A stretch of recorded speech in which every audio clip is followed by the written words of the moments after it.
Hello दोस्तों, मैं रामनिका गांधी। मैं एक होम्योपैथिक विशेषज्ञ हूँ।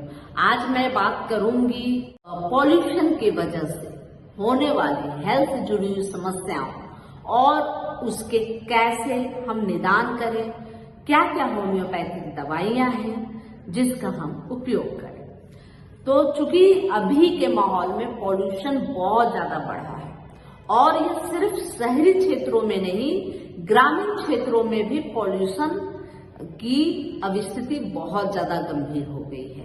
ग्रामीण क्षेत्रों में भी पॉल्यूशन कम नहीं हो रहे, यानी कि जो शहरी क्षेत्र है वहां तो बहुत ज्यादा गैदरिंग होता, बहुत ज्यादा लोग रहते हैं, बहुत ज्यादा यातायात के साधन का उपयोग होता है, तो होते ही हैं। लेकिन अमूमन अब जो फैक्ट्रियां होती है वो फैक्ट्रियां इंटीरियर एरिया, यानी कि वो फैक्ट्रियां ग्रामीण क्षेत्रों में ज्यादा लगाए जाते हैं, जहां पर सड़कें भी हो और स्पेस भी मिले फैक्ट्रियों के लिए, लेबर भी मिले।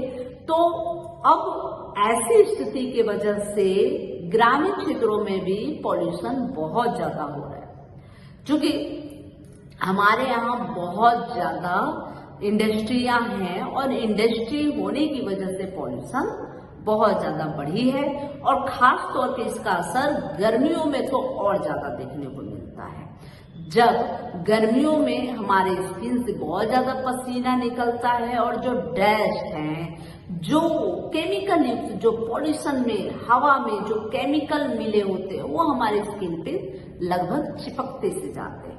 इससे बहुत तरह की समस्याएं होती है, जैसे स्किन डिजीज होती है, जैसे रिस्पिरेटरी श्वसन तंत्र गड़बड़ होता है और डाइजेशन सिस्टम भी गड़बड़ होता है। सिर्फ और सिर्फ स्किन से पॉल्यूशन चिपकने से सिर्फ स्किन ही नहीं खराब होती, हमारी पूरी अंदर से बाहर तक सभी स्थितियां खराब हो जाती है। तंत्रिका तंत्र पर भी इसका बहुत ज्यादा असर होता है और पॉल्यूशन हमारे आंखों को भी खराब करती जाती है।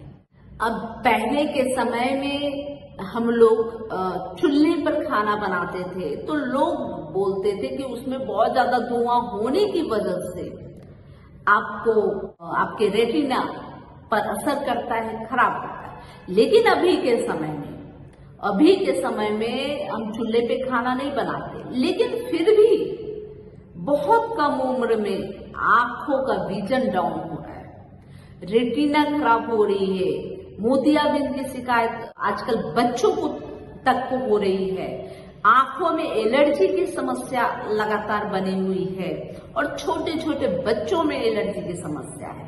आंखों की एलर्जी हो गई, स्किन की एलर्जी हो गई, आपका डाइजेशन गड़बड़ रहता है, एब्डोमेन में एलर्जी की शिकायत होती है, आपके लंग्स में प्रॉब्लम होती है और खास तौर पे इधर विगत 4-5 वर्षों में तो और ज्यादा आपका रिस्पिरेटरी सिस्टम खराब हो गया है।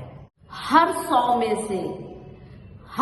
में से 85% लोग ये बोलते हैं कि उनको एलर्जिक राइनाइटिस से उनके नाक अक्सर बहते हैं, उनको लगातार छींके आती है, उनको आस्थमा का अटैक आता है, उनको बहुत तेज खांसी आती है और यह अक्सर होता रहता है।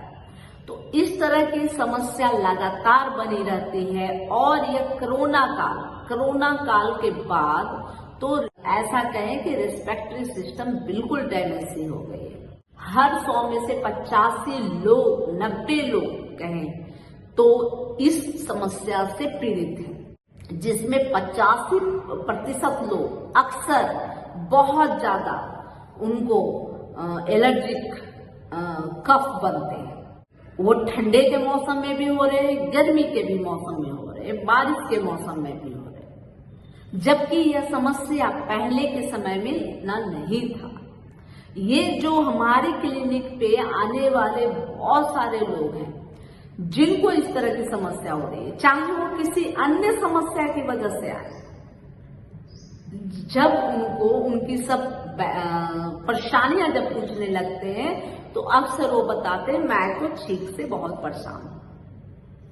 कुछ लोग तो ऐसे परेशान होते हैं कि कुछ भी काम नहीं कर पाते, जरा सा पानी छूते हैं उनको छींक शुरू हो जाती है, जरा सा कुछ खाने पीने में उतार चढ़ाव हुआ उनको छींक आनी शुरू हो जाती है। और स्किन एलर्जी का पूछिए नहीं, इतनी ज्यादा संख्या बढ़ गई है कि छोटे छोटे बच्चे स्किन एलर्जी के दिक्कतों के कारण हमारे क्लिनिक में अक्सर आते रहते हैं।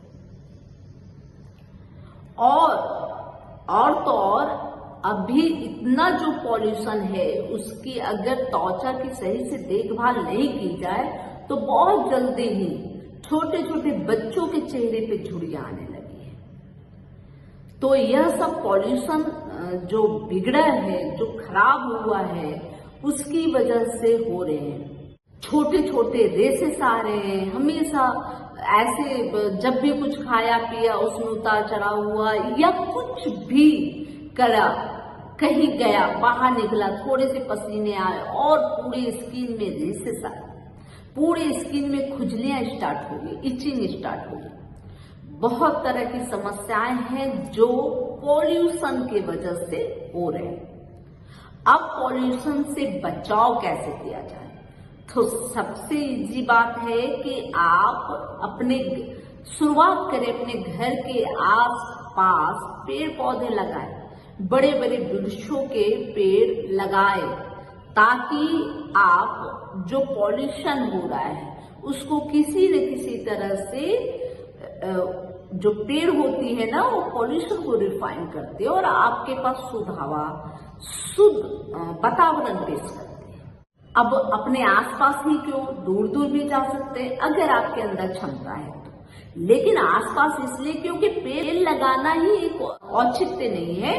पेड़ लगाने के बाद उसमें पर्याप्त मात्रा में पानी बराबर देते रहना भी एक स्थिति है, क्योंकि जब पानी नहीं मिलेगा पौधे को तो पौधा ग्रो नहीं करेगा, वो उधर ही सूख जाएगा। इसलिए अगर पेड़ लगा रहे हैं तो पौधों में पानी, सिंचाई की भी व्यवस्था आपको लगातार कुछ दिनों तक जरूर करनी चाहिए। जब पेड़ थोड़ा सा पौधा बनता है, थोड़ा सा बड़ा हो जाता है तो वो पानी खुद ही जमीन से शोषित करना शुरू करता है। जो बारिश के मौसम में बारिश होती है उसको रिजर्व रखकर अपना ग्रो करता है। लेकिन अगर आप बरसात का सीजन चल रहा है तो उसमें आप दूर दूर भी पेड़ लगा सकते हैं। बारिश के मौसम में पेड़ का जो है स्थिति सही रहता है, उसमें सिंचाई की ज्यादा आवश्यकता नहीं पड़ती और पेड़ सही से लग जाता है। अब रही ये तो पर्यावरण को कैसे सही रखें, लेकिन अब आप पॉल्यूशन के शिकार हैं, आपको एलर्जी की समस्या घेर ही चुकी है, तो आपको क्या करना चाहिए? कौन कौन सी होम्योपैथिक दवाइयां हैं जिसका उपयोग करके आप अपने आप को स्वस्थ कर सकते हैं और अपने भविष्य को सुरक्षित कर सकते हैं, अपने बच्चों को सही दवा देकर उनको पॉल्यूशन मुक्त रख सकते हैं। तो होम्योपैथिक में इसके लिए बहुत अच्छी अच्छी दवाइयां हैं, लेकिन जानकारी के अभाव की वजह से लोग होम्योपैथिक को ज्यादा अहमियत नहीं देते। चूंकि होम्योपैथिक सुगम भी है, सुरक्षित भी है, इससे लेना किसी तरह का नुकसानदायक नहीं है। लेकिन इसको कैसे लेना चाहिए उसका सलीका होता है, उस नियम, उस रूप में ले, बहुत अच्छा आपको असर करेगा और आपको जो यह माहौल, जो पॉल्यूशन है उसमें होने वाली समस्याओं से आपको सही करेगा, आपको रिपेयर करेगा। तो सबसे पहली दवा है आर्सेनिक।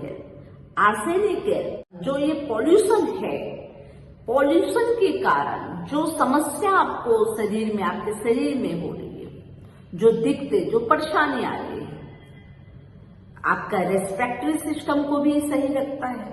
कोरोना काल में भी आर्सेनिक लेने की सलाह दी जाती थी, क्योंकि यह एलर्जी को, यह दूसरों के द्वारा फैले संक्रमण को यह बिल्कुल निष्क्रिय करता है और यह आपको हर तरह के पॉल्यूशन से रिलेटेड समस्याओं में यह फायदा देगी। आपको हर तरह की एलर्जी, स्किन एलर्जी से लेके आपका रेस्पिरेटरी एलर्जी, आपके लिवर में, आपके स्टमक में जो एलर्जी होती है, जो सेंसिटिविटी होती है, उससे आपको राहत देगी। आर्सेनिक बहुत अच्छी दवा है इस मामले में। अब दूसरी दवा है थूजा। थूजा आपकी इम्यूनिटी सिस्टम को बूस्ट करती है और थूजा को अक्सर रात में लेनी चाहिए। रात में लेने से इसकी जो क्रिया शक्ति है वो दुगनी हो जाती है। इसलिए थूजा को रात में जहां तक संभव हो रात में ले और इसे बिकली ले। थूजा 200 में आप बिकली ले ले, बहुत अच्छी दवा है, आपकी इम्यूनिटी सिस्टम को बूस्ट करेगी। अगर आपको रिस्पिरेटरी सिस्टम में गड़बड़ी हो, आपके एब्डोमेन में गड़बड़ी हो, आपको स्किन डिजीज हो और खास तौर पे अगर डस्ट से एलर्जी है, तो उस कंडीशन में आपको थूजा बहुत ज्यादा आपको फायदा देगी, बहुत ज्यादा बेनिफिट के साथ आपको लाभान्वित करेगी। इसलिए ऐसी स्थिति में थूजा को कभी नहीं भूलना चाहिए और थूजा को अक्सर रात में लेनी चाहिए और बिकली लेनी चाहिए। थूजा को बार बार रिपीट नहीं करना चाहिए। थूजा को 200 में आप बिकली लेते रहे, अपने बच्चों को देते रहे, तो इससे उनकी इम्यूनिटी बूस्ट होगी और इम्यूनिटी बूस्ट होगी तो जितने भी पॉल्यूशन से आने वाली जो आपको समस्या है, जितनी भी एलर्जियां हैं, उसको दूर भगाने में बहुत ज्यादा कारगर होती है। मैंने इसका उपयोग बहुत सारे मरीजों पे किया, इसका रिजल्ट 100% आता है। आप इसका उपयोग करें, बहुत ज्यादा फायदा करेगी, पॉल्यूशन से आपको बचाएगी, पॉल्यूशन से होने वाले जो इफेक्ट होते हैं आपके शरीर पर वो दूर करती है। तो थूजा 200 और वो भी नाइट के समय लेनी चाहिए। साथ में आप आर्सेनिक एल का उपयोग कर सकते हैं जब इस तरह की एलर्जी या जब इस तरह की आपको स्थिति बनती है, तो आप इसे सुबह दोपहर शाम ले सकते हैं कुछ दिनों तक, और कुछ दिनों लेने के बाद फिर कुछ दिन छोड़कर फिर कुछ दिन के लिए इसका उपयोग कर सकते हैं। खुद भी कर सकते हैं, अपने बच्चों को भी दे सकते हैं। इसके बाद जैसे कि रिस्पिरेटरी सिस्टम में अगर गड़बड़ी है, अस्थमा बहुत ज्यादा है पॉल्यूशन की वजह से, तो वैसी स्थिति में पोथोस का इस्तेमाल कर सकते हैं। पोथोस भी जो है बहुत ज्यादा डस्ट की स्थिति में, अगर आपको अस्थमा हो गया, बहुत ज्यादा कफ बनता है आपके शरीर में, तो पोथोस बहुत अच्छा काम करता है। इसे आप मदर टीचर में ले सकते हैं। अगर समस्या बहुत ज्यादा तकलीफदायक है, बहुत ज्यादा कष्टनुमा है, तो आप इसे मदर टीचर में ही इस्तेमाल करें। लेकिन अगर यह बार बार होती है, यह बार बार होने की प्रवृत्ति है, तो आप पोथोस को 30 पोटेंसी में ले सकते हैं सुबह दोपहर शाम। यह डस्ट एलर्जी को दूर करती है, जैसे थूजा काम करती है उसी प्रकार से पोथोस भी काम करती है।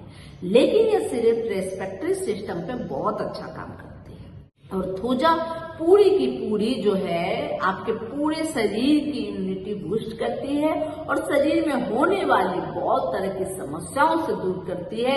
यहाँ तक कि अगर किसी जो टीका हम बच्चे को लगाते हैं, उसकी वजह से अगर कोई दिक्कतें हो रही है, उस स्थिति में भी थूजा बहुत अच्छा काम करती है। यानी कि शरीर में अगर आपका शरीर सेंसिटिव है, बहुत बार बहुत चीजों से एलर्जियां होना शुरू होता है, पॉल्यूशन का बहुत ज्यादा आक्रमण आपके शरीर पर दिखाई देता है, तो थूजा जरूर लेनी चाहिए। थूजा और आर्सेनिक एल यह बेहद अच्छी दवा है, बहुत कारगर दवा है और बहुत सारे मरीजों पे इसका असर हमने देखा है और इसका उपयोग किया है और 100% लाभ पाया है। इसलिए यह जानकारी, यह अनुभव आपके साथ शेयर कर रही हूँ। यह आपके लिए बहुत ज्यादा कारगर है। लेकिन मैं यह जरूर कहूंगी कि हेल्थ से जुड़ी हुई कोई समस्या हो तो एक अच्छे होम्योपैथ चिकित्सक से जरूर मिलनी चाहिए। उनकी सलाह सर्वोपरि होती है। आपके शरीर के साथ, आपकी समस्याओं के साथ कौन सी दवा सेट करेगी, कौन सी दवा सही बैठेगी, वह आपके चिकित्सक समझ सकते हैं। लेकिन जब भी आप किसी होम्योपैथ चिकित्सक से मिले तो अपनी समस्याओं को विगतवार विस्तार से जरूर बताएं, ताकि आपकी समस्याओं के लिए एक अच्छी दवा का चयन कर सके और आपको उनकी दवा फायदा दे सके, ताकि आपको होम्योपैथी पे बिलीव बढ़े। तो होम्योपैथिक हमेशा छोटी से छोटी और बड़ी से बड़ी समस्याओं में कारगर होती है। जिस जगह में अन्य पैथियां काम नहीं करती, उस जगह में भी होम्योपैथिक काम करती है। होम्योपैथी सुगम भी है, सुरक्षित भी है। इसे लेना किसी को भी नुकसान नहीं करती, लेकिन लेने के कुछ नियम होते हैं, कुछ तरीके होते हैं, कुछ पोटेंसी को चूज करना होता है और दवा को सही तरीके से सिलेक्ट करना होता है, तभी जाकर दवा 100% आपको फायदा देती है और आपकी शरीर की तमाम हेल्थ से जुड़ी समस्या को निकाल देती है। यह जानकारी अच्छी लगे तो लाइक जरूर करें, सब्सक्राइब जरूर करना, बेल आइकन जरूर दबाइएगा। जय हिंद, जय भारत।